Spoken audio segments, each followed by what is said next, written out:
അൽഹംദുലില്ലാഹി റബ്ബിൽ ആലമീൻ അല്ലാഹുമ്മ സ്വല്ലി അലാ മുഹമ്മദിൻ വഅലാ ആലി മുഹമ്മദ്. പ്രിയമുള്ള സഹോദരങ്ങളെ, അസ്സലാമു അലൈക്കും വറഹ്മത്തുള്ളാഹി വബറകാതുഹു. സ്ത്രീ പള്ളി പ്രവേശനവുമായി ബന്ധപ്പെട്ടുകൊണ്ട് രണ്ട് വീഡിയോ നമ്മൾ ഇറക്കിയിട്ടുണ്ടായിരുന്നു. അതിൽ വന്ന ഒരുപാട് മെസ്സേജുകളിൽ ഒരു ചോദ്യം, നബി സല്ലല്ലാഹു അലൈഹി വസല്ലമ ഒരു പെണ്ണ് പള്ളിയിൽ പോകുന്നത് നിങ്ങൾ തടയാൻ പാടില്ല എന്നെവിടെയെങ്കിലും പറഞ്ഞിട്ടുണ്ടോ എന്നുള്ളതാണ്. നമ്മൾ ആ വീഡിയോയിലൊക്കെ വളരെ കൃത്യമായിട്ട് പറഞ്ഞൊരു സംഭവമാണ്. എന്നാലും ബുഖാരിയും മുസ്ലിമും ഒക്കെ റിപ്പോർട്ട് ചെയ്ത ഒരു ഹദീസ് സത്യം മനസ്സിലാക്കാൻ ആഗ്രഹിക്കുന്നവർക്ക് ഞാനൊന്ന് വായിച്ചു തരാം.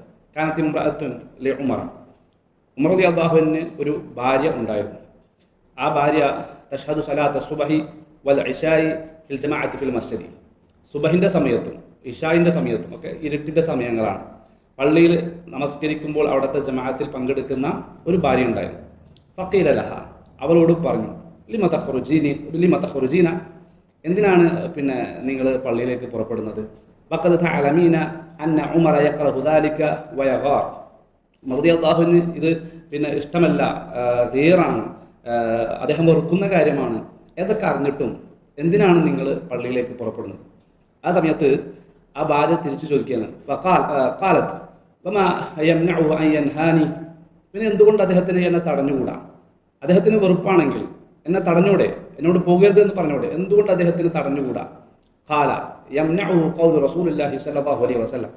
അദ്ദേഹം തടയാതിരിക്കാനുള്ള കാരണം നബി സല്ലല്ലാഹു അലൈഹി വസല്ലമ പറഞ്ഞിട്ടുണ്ട്, ലാ തബ്ദഉ ഇമാ അല്ലാഹി മസാജിദ് അല്ലാഹ്. ഒരിക്കലും അല്ലാഹുവിന്റെ ദാസികളെ, സ്ത്രീകളെ നിങ്ങൾ എന്ത് ചെയ്യരുത്. ഇവിടെ ഇമാ അല്ലാഹ് എന്ന് ഉദ്ദേശിക്കുന്നത് ഒരു പെണ്ണിനെ മഹത്വപ്പെടുത്തിയിട്ട് അള്ളാഹു ഉപയോഗിക്കുന്ന ഒരു പദമാണ് ഇമാ അല്ലാഹ് എന്നതുകൊണ്ട് ഉദ്ദേശിക്കുന്നത്.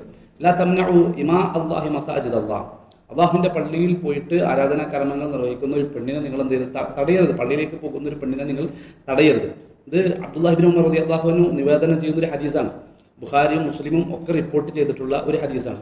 അപ്പോൾ ഈ ഹദീസിന്റെ തഫ്സീർ നമ്മളിങ്ങനെ വായിച്ചു നോക്കുമ്പോൾ, ഒരു പെണ്ണ് പള്ളിയിലേക്ക് പുറപ്പെടുമ്പോൾ എപ്രകാരം പുറപ്പെടണം, അതിൻ്റെ മര്യാദകൾ എന്തൊക്കെയാണ്, ശ്രദ്ധിക്കേണ്ട കാര്യങ്ങൾ എന്തൊക്കെയാണ് എന്ന് വിശദീകരിച്ചതിന് ശേഷം നമുക്ക് കാണാൻ കഴിയും. വഫി ഹാദൽ ഹദീസി യുഖ്ബിർ അബ്ദുല്ലാഹി ഇബ്നു ഉമർ റളിയല്ലാഹു അൻഹുമ അന്ന ഇംറഅത്തൻ ലിഉമർ റളിയല്ലാഹു അൻഹു. ഈ ഒരു ഹദീസിലൂടെ അബ്ദുല്ലാഹി ഇബ്നു ഉമർ റളിയല്ലാഹു അൻഹു പറയുകയാണ്, റളിയല്ലാഹു അൻഹു ഒരു ഭാര്യയുണ്ട്. ആ ഭാര്യയുടെ പേര് ആതിക എന്നാണ്. ആതിക വഹിയ Atika bint Zaid bin Amr bin Nufail എന്ന ആതിക അല്ലെ, സെയ്ദിന്റെ മകൾ ആതിക, അതാണ് റളിയല്ലാഹു അൻഹുവിന്റെ ഭാര്യയുടെ പേര്. ഈ സ്ത്രീ, ഈ മഹദി എന്ത് ചെയ്യും? കാനത്ത് തഹ്ദുറു സ്വലാത്ത സുബ്ഹി വ സ്വലാത്തുൽ ഇശാഇ ഫി ജമാഅത്തി ഫിൽ മസ്ജിദ്. സുബ്ഹി നമസ്കാരത്തിനും ഇശാ നമസ്കാരത്തിനും പള്ളിയിൽ ജമാഅത്ത് നടക്കുമ്പോൾ ആ ജമാഅത്തിലൊക്കെ പങ്കെടുക്കും, പള്ളിയിൽ ഹാജറാകും എന്നുള്ളത്. അപ്പോൾ ആരോ ഒരാൾ ചോദിച്ചു, എന്താണ് താങ്കളുടെ ഭർത്താവിന്, അതായത് ഉമർ റളിയല്ലാഹു അൻഹു ഇഷ്ടമില്ല എന്നറിഞ്ഞിട്ടും എന്തിനാണ് ഇങ്ങനെ പള്ളിയിലേക്ക് പുറപ്പെടുന്നത് എന്ന് ചോദിക്കുമ്പോൾ ആതിഖ ബീവിയുടെ മറുപടി എന്തുകൊണ്ട് അദ്ദേഹത്തിന് തടഞ്ഞുകൂടാ എന്നുള്ളതാണ്. അപ്പോൾ ആ സമയത്ത് അദ്ദേഹം ചോദിച്ച ആൾ കൊടുത്ത മറുപടി, നബി സല്ലല്ലാഹു അലൈഹി വസല്ലമ പറഞ്ഞ വാക്കാണ് അദ്ദേഹത്തെ അതിന് തടയുന്നത്. എന്താണ്? ലാ തംനഉ ഇമാ അല്ലാഹി മസാജിദ് അല്ലാഹ്. ഒരിക്കലും അള്ളാഹുവിന്റെ പള്ളികളിൽ നിന്ന് അള്ളാഹുവിന്റെ ദാസികളെ നിങ്ങൾ എന്ത് ചെയ്യാൻ പാടില്ല, തടയാൻ പാടില്ല എന്നുള്ള ഒരു വാക്കുള്ളത് കൊണ്ടാണ് എന്ത് ചെയ്യാത്തത്, ഉമർ റളിയല്ലാഹു അൻഹു നിങ്ങളെ തടയാത്തത് എന്ന് അദ്ദേഹം മറുപടി പറയുകയുണ്ടായി. മാത്രമല്ല പ്രിയമുള്ള സഹോദരങ്ങളെ, മറ്റൊരു ഹദീസ് വളരെ കൃത്യമായിട്ട് പ്രവാചകൻ സല്ലല്ലാഹു അലൈഹി വസല്ലം നമ്മളെ കൃത്യമായി പഠിപ്പിച്ചിട്ടുണ്ട്. അന്ന നബി സല്ലല്ലാഹു അലൈഹി വസല്ലം ഖാൽ ഇദസ്തഅദനകും നിസാഅകും ബില്ലൈൽ ഫഅദനു ലഹുന്ന. രാത്രിയിലാണ് നിങ്ങളുടെ ഭാര്യ അല്ലെങ്കിൽ ഒരു പെണ്ണ് പള്ളിയിലേക്ക് പോകാൻ വേണ്ടി നിങ്ങളോട് അനുമതി ചോദിച്ചാൽ അവർക്ക് എന്ത് ചെയ്യണം? ഫഅദനു ലഹുന്ന, അവർക്ക് നിങ്ങൾ അനുമതി കൊടുക്കണം. രാത്രിയിലാണെങ്കിൽ പോലും നിങ്ങൾ അവർക്ക് അനുമതി കൊടുക്കണം. ഇബ്നു ഉമർ റളിയല്ലാഹു അൻഹു നിവേദനം ചെയ്യുന്ന ബുഖാരി റിപ്പോർട്ട് ചെയ്തിട്ടുള്ള ഹദീസാണ്. അപ്പോൾ വളരെ കൃത്യമാണ്. നബി സല്ലല്ലാഹു അലൈഹി വസല്ലമയുടെ ഹദീസ് കൊണ്ട് സ്ഥിരപ്പെട്ട ഒരു വിഷയമാണ്. ചില ആളുകളൊക്കെ അവതരിപ്പിക്കുന്നത് കാണുമ്പോൾ ഉള്ളിന്റെ ഉള്ളാണ് ഉത്തമം എന്ന് നബി സല്ലല്ലാഹു അലൈഹി വസല്ലമ പറഞ്ഞിരിക്കെ ആ ഉത്തമം വിട്ടുകൊണ്ട് എന്തുകൊണ്ടാണ് പള്ളിയിൽ പോകുന്നത് എന്നൊക്കെ ചില ആൾക്കാർ ചോദിക്കാറുണ്ട്. ഈ വിഷയവുമായി ബന്ധപ്പെട്ടൊക്കെ ചോദിച്ചിട്ടുണ്ട്.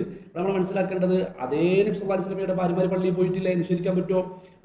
സ്വഹാബികളുടെ ഭാര്യമാർ പള്ളിയിൽ പോയിട്ടില്ലേ, നിങ്ങൾക്ക് നിഷേധിക്കാൻ പറ്റുമോ? അതൊക്കെ നിഷേധിച്ചാൽ കൃത്യമായ തെളിവുകൾ അത്തരം വിഷയവുമായി ബന്ധപ്പെട്ടുകൊണ്ട് നമുക്ക് ഉന്നയിക്കാൻ കഴിയും. ഇവിടെ സാധാരണക്കാർ മനസ്സിലാക്കേണ്ടത്, നമുക്ക് സാധാരണക്കാരെയാണ്, ദീന് പഠിക്കാൻ ഉദ്ദേശിക്കുന്നവരെയാണ് നമുക്ക് താല്പര്യമുള്ളത്. ഇവിടെ വിഷയം എന്ന് പറഞ്ഞാൽ നബി സല്ലല്ലാഹു നമ്മുടെ ഭാര്യമാർ, അതായത് സ്ത്രീകൾ, ഉമ്മമാർ നിർബന്ധമായിട്ടും പള്ളിയിൽ പോകണം എന്ന് എവിടെയും പറഞ്ഞിട്ടില്ല. പുരുഷന്മാരെ പോലെ നിർബന്ധമായിട്ടും ബാങ്ക് കേൾക്കുമ്പോഴേക്കും പള്ളിയിലേക്ക് പോകണമെന്ന് ആരും എവിടെയും പറഞ്ഞിട്ടില്ല. പക്ഷേ ഒരു വിഭാഗം ആളുകൾ ഇസ്ലാം അനുവദിച്ച ഒരു വിഷയം, പെണ്ണ് പള്ളിയിൽ പോകാൻ അനുവാദം ചോദിച്ചാൽ അനുവാദം കൊടുക്കണം, അത് രാത്രിയിലാണ് എങ്കിൽ പോലും എന്ന് പഠിപ്പിക്കപ്പെട്ട വിഷയം അത് ഹറാമിലേക്ക് കൊണ്ടുപോയി, അത് നിഷിദ്ധമാണ് എന്ന് അള്ളാഹു റസൂലും പറയാത്തൊരു വിധിയിലേക്ക് കൊണ്ടുപോയതാണ് ഇവിടെ നമ്മുടെ വിഷയം. അപ്പോൾ കാര്യങ്ങൾ ഉൾക്കൊള്ളുക. അള്ളാഹു തൗഫീഖ് നൽകട്ടെ. അസ്സലാമു അലൈക്കും വറഹ്മത്തുള്ളാഹി വബറകാതുഹു.